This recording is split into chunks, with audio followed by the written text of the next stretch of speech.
Commander Sarah Chen stared at the holographic display floating above the bridge of the UES Defiance.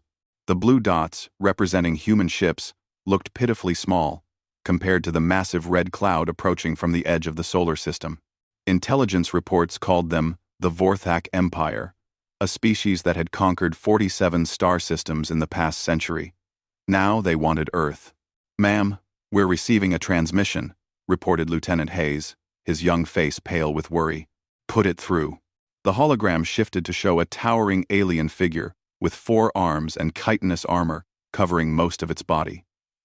Its voice came through the translators as a harsh, grating sound that made the bridge crew wince. "Humans of the third planet," the alien commander spoke. "I am War Prime, Dexkar of the Vorthak fleet. Your species has been selected for integration into our empire. Surrender your military vessels and prepare your populations for relocation. You have 6 of your rotations to comply." Sarah stepped forward, her jaw set with determination. "This is Commander Chen of the United Earth Space Force. We don't surrender. We don't relocate.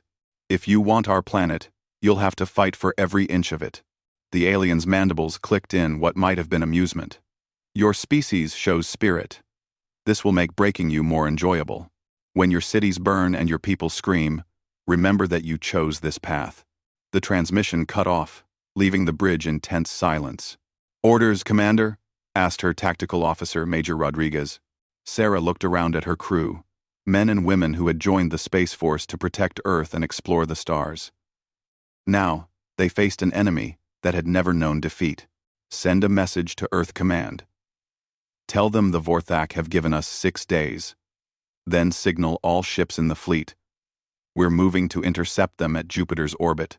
If we're going to fight, we'll do it far from home." The next few days passed in a blur of preparation. Every human ship that could fly was pressed into service. Mining vessels were armed with improvised weapons. Cargo haulers were loaded with supplies. Even civilian transports were converted into makeshift warships. The Vorthak fleet was massive, over 300 ships of various sizes, from sleek destroyers to massive dreadnoughts that dwarfed anything humanity had ever built. The human fleet numbered only 87 vessels, most of them converted civilian craft. As the fleets closed the distance between them, Sarah received reports from her scouts. The Vorthak ships were technologically superior in every way.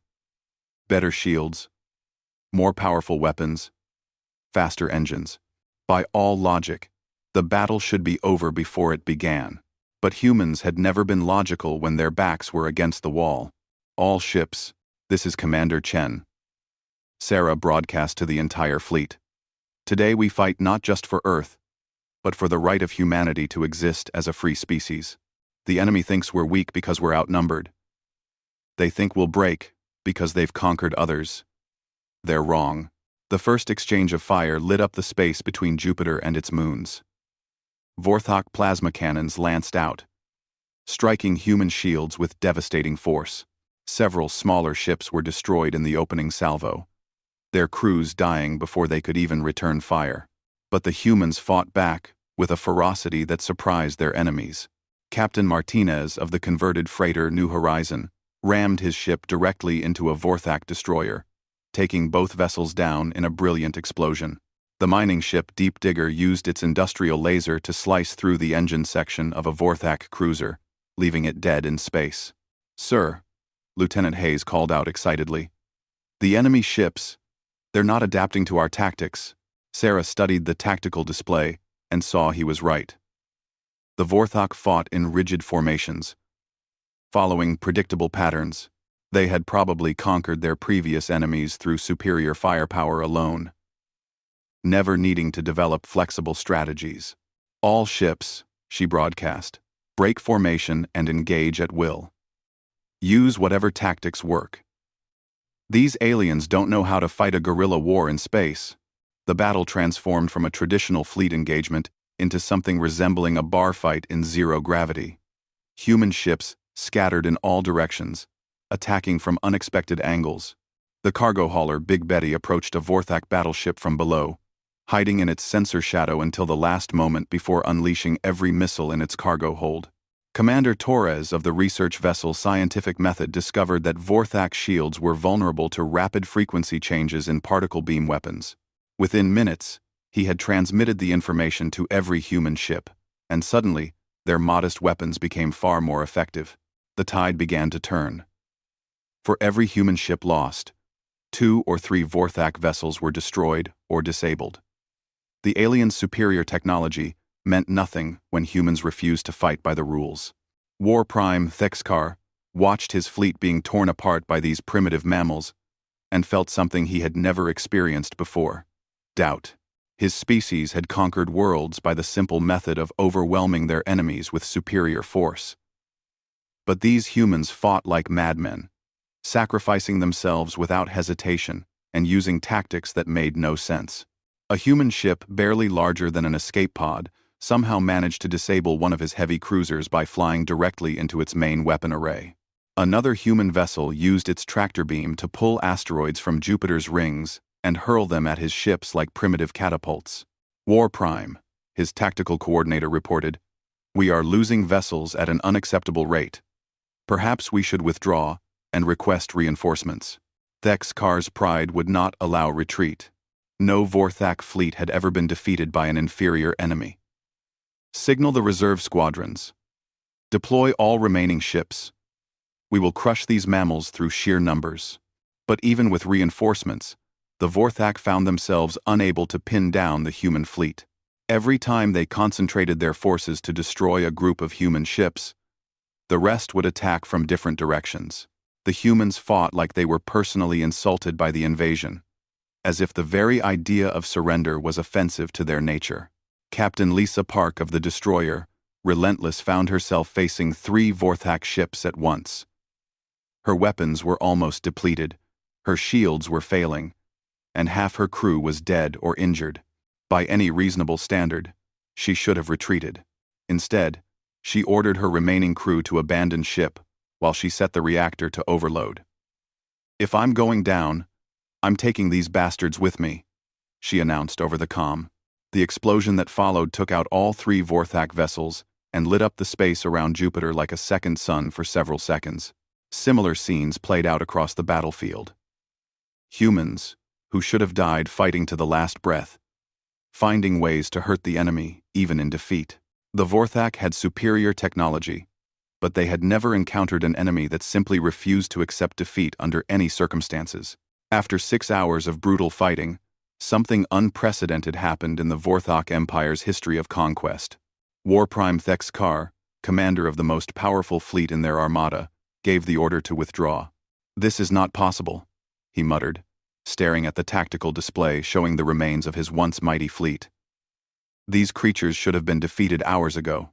As the surviving Vorthak ships began their retreat, Sarah Chen stood on the bridge of the battered Defiance and watched them go. Around her, the debris of both fleets drifted silently through space. The cost had been terrible. Nearly half the human ships had been lost, and thousands of brave men and women would never see Earth again.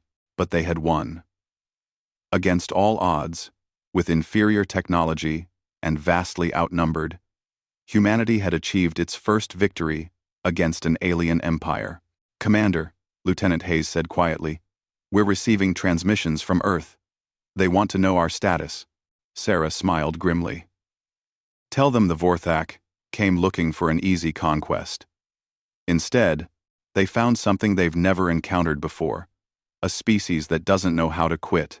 She paused, looking at the retreating alien fleet. "And tell Earth Command to start preparing. Word of this battle will spread across the galaxy. Every species that thinks humans are weak prey is going to want to test that theory. We need to be ready for whatever comes next." In the depths of space, the surviving Vorthak ships fled back toward their empire, carrying news that would shake the foundations of the galactic order. They had encountered a species that fought not just with weapons and technology, but with something far more dangerous: an absolute refusal to accept defeat. 3 months after the Battle of Jupiter, Admiral Rebecca Foster stood in the war room deep beneath the mountains of Colorado, studying intelligence reports that made her stomach churn. The victory against the Vorthak had been celebrated across Earth, but it had also painted a target on humanity's back that was visible across half the galaxy. "Ma'am, we have confirmation," reported Colonel Williams, her intelligence chief. "The Zephyrian Collective has formed an alliance with the Vorthak Empire. They're calling it the Coalition of Superior Species." Admiral Foster rubbed her temples, feeling a headache building. The Zephyrians were energy beings who could possess electronic systems and turn humanity's own technology against them. Combined with the Vorthak's brute force tactics, they represented a threat unlike anything Earth had faced before. "There's more," Williams continued grimly. "Long-range sensors have detected a third fleet approaching from the outer rim. The Nexari Swarm, a hive mind species with ships that can self-repair and reproduce during battle. 3 different alien empires, all coming for us at once," Foster muttered. "I suppose our victory at Jupiter made quite an impression." The door to the war room slid open, and Commander Chen walked in, her uniform bearing the new insignia of the Special Operations Fleet. Her success at Jupiter had earned her a promotion and command of humanity's most experimental ships. "Admiral," she saluted. "The Prometheus project is ready for field testing." Foster looked up with interest. The Prometheus project was humanity's attempt to level the playing field. Ships built not with superior alien technology, but with uniquely human innovations. Where other species relied on standardized designs that had worked for millennia, humans had thrown out the rulebook entirely. "Show me," Foster commanded. The holographic display activated, showing designs that would have seemed impossible just months earlier. Ships that could split into multiple smaller vessels during combat. Vessels equipped with quantum tunneling drives that could appear anywhere on the battlefield instantaneously. Fighters so small they barely registered on sensors but packed with enough firepower to cripple a cruiser. "The aliens fight with logic and established doctrine," Chen explained. "We're going to fight with chaos and improvisation. Every ship in the Special Operations Fleet is unique, designed around a single tactical concept, taken to its extreme." 2 weeks later, the 3 alien fleets arrived simultaneously at the edge of the solar system. The coalition of superior species had brought over 800 ships, representing the combined might of 3 different empires that had never been defeated in battle. The human response was smaller but stranger than anything the galaxy had seen before. Where traditional space battles involved massive formations of similar ships, the human fleet looked like a collection of experimental prototypes and rejected designs that someone had decided to throw into combat anyway. Captain Jackson of the UES Wildcard watched the alien formations approach with grim satisfaction. His ship was one of the new stealth vessels, so covered in sensor-dampening materials and exotic radiation generators that it was nearly invisible until it fired its weapons. Around him, the rest of the human fleet prepared to engage. The Nexari struck first, sending clouds of self-replicating fighter craft toward the human positions. In previous battles, they had overwhelmed enemies through sheer numbers. Each destroyed fighter would trigger the creation of 2 more from nearby ships. They had never fought humans before. Captain Maria Santos, of the UES Firefly, waited until the Nexari swarm was almost on top of her position before activating her ship's unique weapon system. The Firefly wasn't armed with conventional weapons at all. Instead, it carried a computer virus specifically designed to target hive mind species. The virus spread through the Nexari fighters like wildfire, causing them to turn on each other in confusion. Within minutes, the seemingly unstoppable swarm had destroyed itself in a frenzy of friendly fire. The Zephyrians responded by attempting to possess human ship systems, sending energy tendrils toward the nearest vessels. They expected to take control of human technology and turn it against its creators, as they had done to countless other species. Instead, they found that every human ship had been equipped with what the engineers called demon traps. Isolated computer systems filled with corrupted data, false information, and logical paradoxes. When a Zephyrian tried to possess a human ship, it found itself trapped in a digital maze, designed by the most sadistic programmers Earth could produce. Several Zephyrian entities actually went insane from exposure to human internet memes that had been weaponized and incorporated into the ship's databases. The Vorthak, learning from their previous defeat, tried a different approach. Instead of engaging the human fleet directly, they launched a massive barrage of long-range missiles designed to saturate human defenses through sheer volume. They hadn't counted on the UES Goalkeeper and her sister ships. These vessels had been designed around a single concept.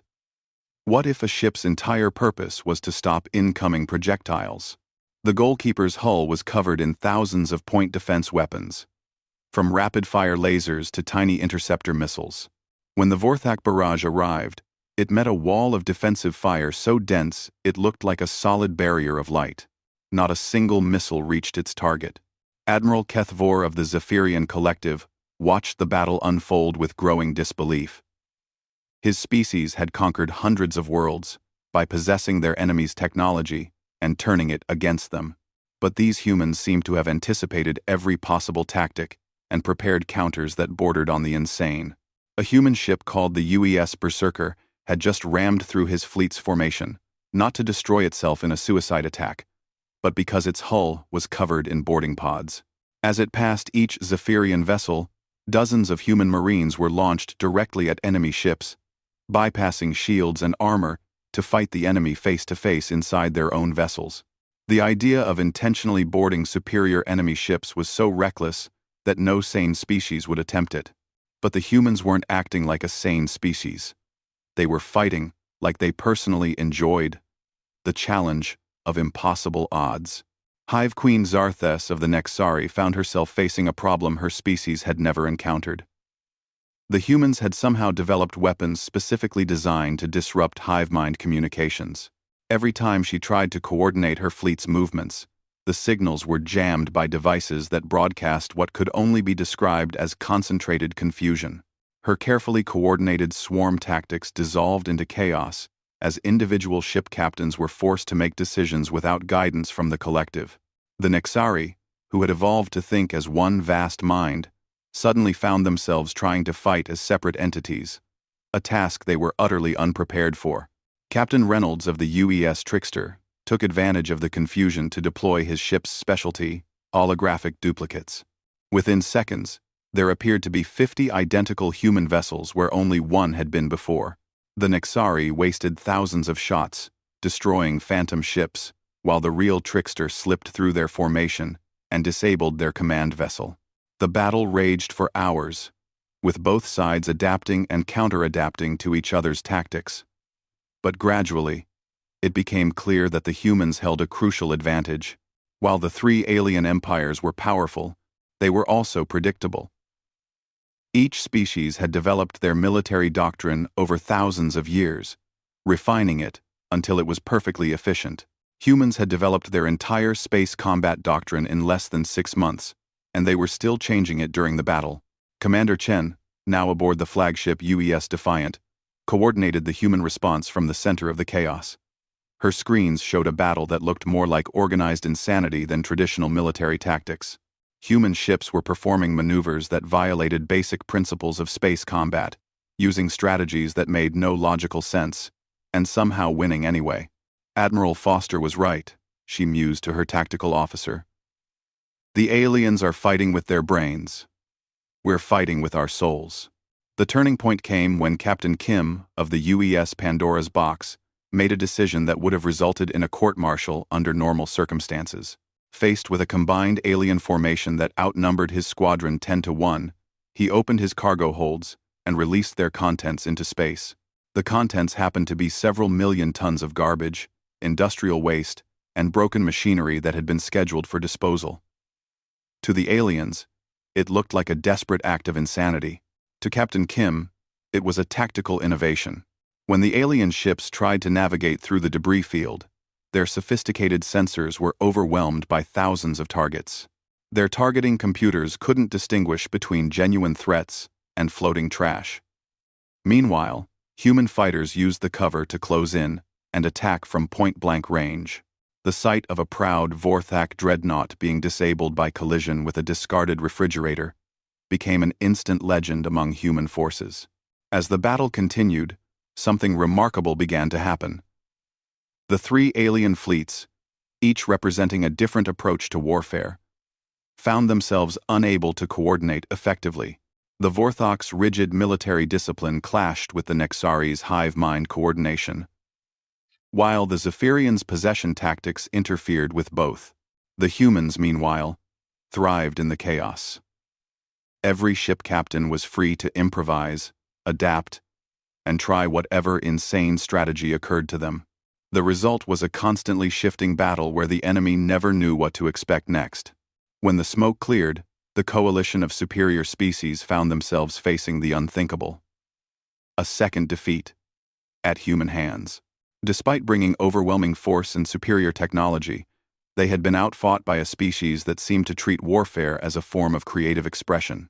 As the surviving alien ships retreated for the second time, they carried with them a message that would spread fear throughout the galaxy. Humanity didn't just fight to win. They fought as if the very act of combat was something they enjoyed, something that brought out the best in their strange, unpredictable nature. The three empires that had come to crush the human spirit found instead that they had awakened something far more dangerous than another military power. They had encountered a species that seemed to grow stronger, more creative, and more determined with each new challenge. 6 months after the second victory, Fleet Admiral Rebecca Foster stood on the observation deck of the UES Retribution, humanity's first purpose-built dreadnought. The ship was unlike anything any species had ever constructed. A fusion of human engineering, captured alien technology, and what could only be described as weaponized creativity. Around her, the largest fleet humanity had ever assembled moved through hyperspace toward 3 different star systems simultaneously. The time for defensive battles was over. Earth's leaders had made a decision that would echo across the galaxy for generations to come. "Ma'am," reported Captain Hayes, promoted from his position on the old Defiance, "we're receiving final intelligence reports from our deep space reconnaissance teams." Foster nodded, reviewing the data streaming across her neural interface.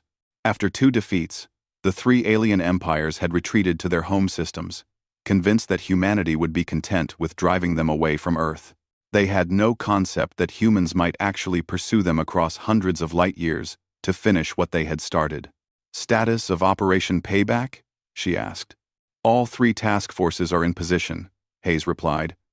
"Admiral Chen is leading Strike Force Alpha against the Vorthak homeworld.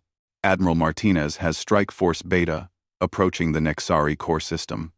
Admiral Park commands Strike Force Gamma, targeting the Zephyrian energy nexus." Foster smiled grimly. The aliens had made a fundamental error in their understanding of human nature. They thought in terms of territory, resources, and strategic advantage. Humans thought in terms of justice, revenge, and sending a message that would be remembered for millennia. "Give the order," she commanded. "Operation Payback is a go. Show the galaxy what happens when you threaten Earth." Light years away, Admiral Sarah Chen emerged from hyperspace at the edge of the Vorthak home system, with a fleet that looked more like a traveling circus than a military force. Her flagship, the UES Payback, was surrounded by vessels that defied every principle of military engineering. The Vorthak home fleet moved to intercept, confident in their defensive positions. They had spent months analyzing the previous battles, developing new tactics and technologies specifically designed to counter human unpredictability. Their war prime Thex Kar, who had survived both previous encounters, was determined to prove that Vorthak military science could overcome human chaos. "Human fleet," came the transmission from the massive Vorthak fortress orbiting their homeworld. "You have entered sacred Vorthak space. Withdraw immediately, or face the full might of our empire." Chen's response was broadcast not just to the Vorthak fleet, but to every inhabited system within 100 light years. "This is Admiral Chen of the United Earth Space Force. You came to our home uninvited. You tried to conquer our world and enslave our people. Now we're here to teach you why that was a mistake you'll never make again." The battle began unlike any the Vorthak had ever experienced. Instead of forming traditional battle lines, the human fleet scattered in all directions, each ship pursuing its own bizarre tactical agenda. The UES chaos theory began spinning on its axis while firing in all directions, creating a defensive screen of pure randomness that confused every targeting system in the Vorthak fleet.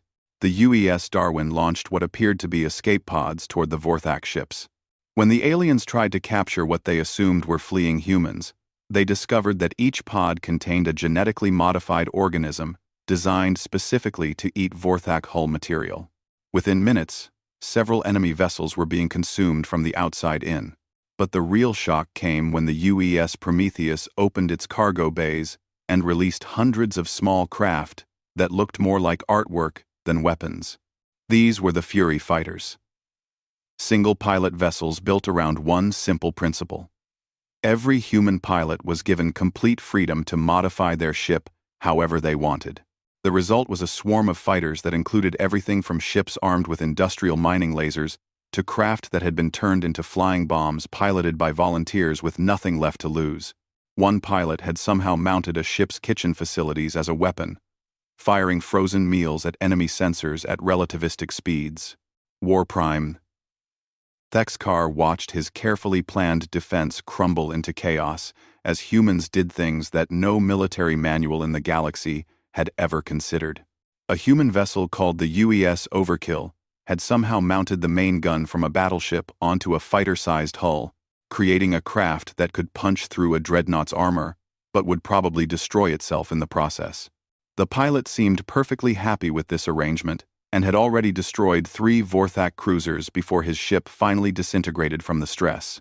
Meanwhile, Admiral Martinez's fleet had arrived at the Nexari core system, facing a hive mind that controlled over 1 million ships through perfect coordination.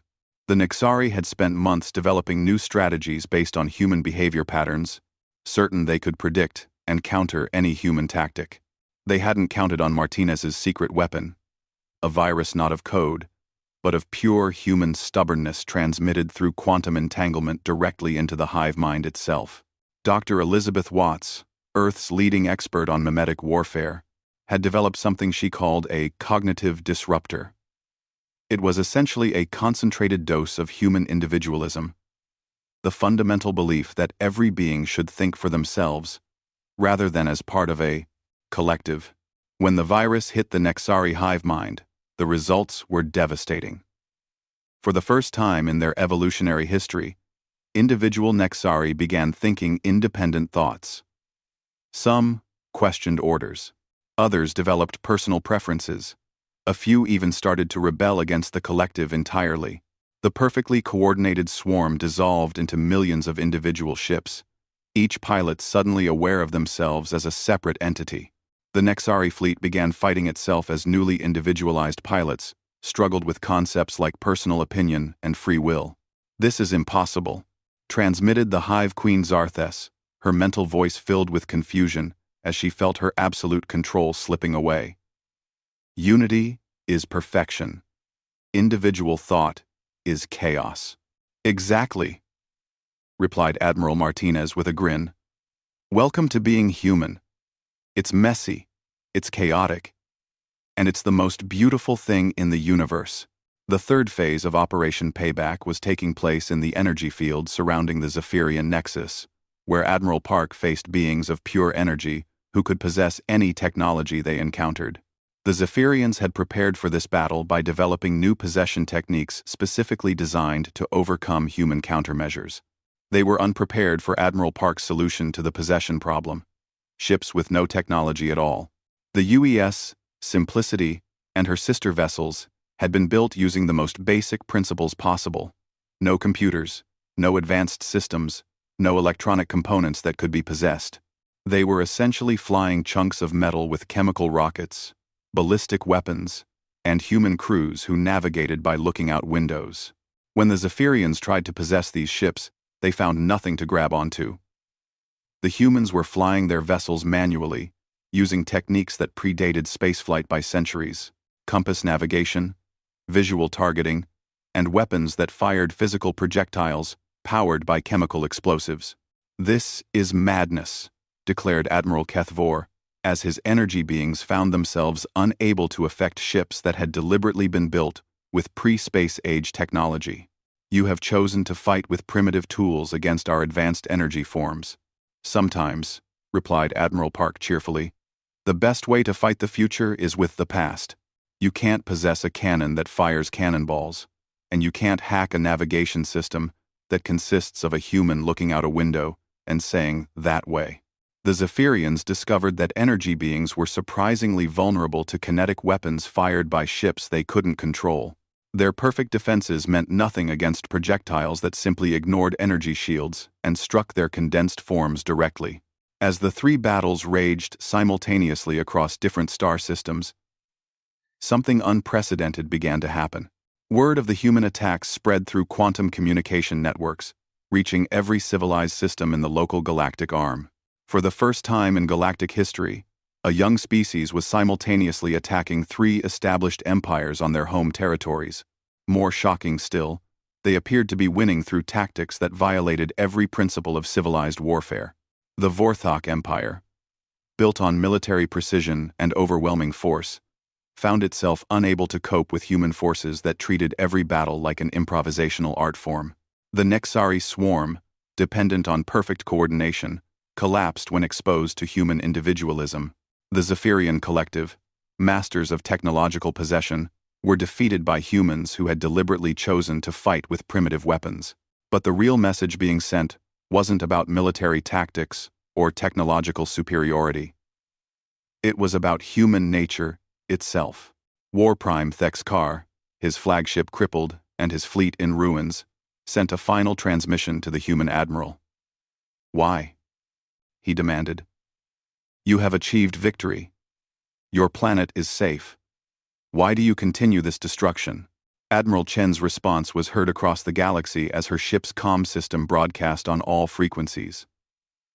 "Because you didn't just attack our ships or our planets. You attacked the idea that humans have the right to exist as free beings. That's not something we can forgive or forget. Every species in this galaxy needs to understand that humanity doesn't just defend itself. We eliminate threats permanently." The battles ended with the complete collapse of three interstellar empires that had dominated the galaxy for millennia. The Vorthak military doctrine, based on thousands of years of successful conquest, proved useless against human unpredictability. The Nexari hive mind fragmented into millions of individual consciousnesses, many of whom chose to seek asylum with human forces rather than return to the collective. The Zephyrian energy nexus was disrupted by weapons so primitive that their advanced defenses simply couldn't comprehend them. But the most profound change wasn't in the defeated empires. It was in how the rest of the galaxy viewed humanity. Within days, ambassadors from dozens of species arrived at Earth, not to threaten or conquer, but to negotiate. The message was clear. Humanity had proven itself capable of defeating any adversary, regardless of technological advantage or numerical superiority. More importantly, they had shown a willingness to pursue their enemies across the galaxy to ensure that threats were eliminated permanently. Admiral Foster stood in the United Nations Assembly, addressing representatives of 47 different species. "The question isn't whether humanity can be defeated in battle," she stated calmly. "The question is whether you want to find out what happens to species that make themselves our enemies." The Galactic Council, an organization that had governed interstellar relations for over 10,000 years, officially recognized Earth as a sovereign world with full territorial rights. More significantly, they established new protocols for first contact situations, specifically designed to avoid provoking human military responses. The three defeated empires became cautionary tales told across the galaxy. They had encountered a species that didn't just fight to win. They fought as if their very existence was an expression of defiance against anyone who tried to limit their freedom. The title of the story that spread through alien cultures was simple and terrifying. Humanity fights, and no adversary survives. It wasn't just about military victory. It was about a species so fundamentally committed to their independence that they would reshape the galaxy itself rather than accept conquest. Years later, as humanity began establishing its own colonies among the stars, alien species would point to the empty systems where the Vorthak, Nexari, and Zephyrian empires once ruled. The message was clear to any species considering conflict with Earth. Humans didn't just win battles. They eliminated the very possibility of future threats. In the depths of space, new civilizations emerging into galactic society were given one fundamental piece of advice by their elders. There are many species in this galaxy. Most can be negotiated with, traded with, or avoided if necessary. But there is one species you must never, ever threaten. The humans don't just fight back. They fight until no adversary remains capable of threatening them again. And in the silence between stars, that truth echoed through the cosmic void like a warning written in the language of extinct empires.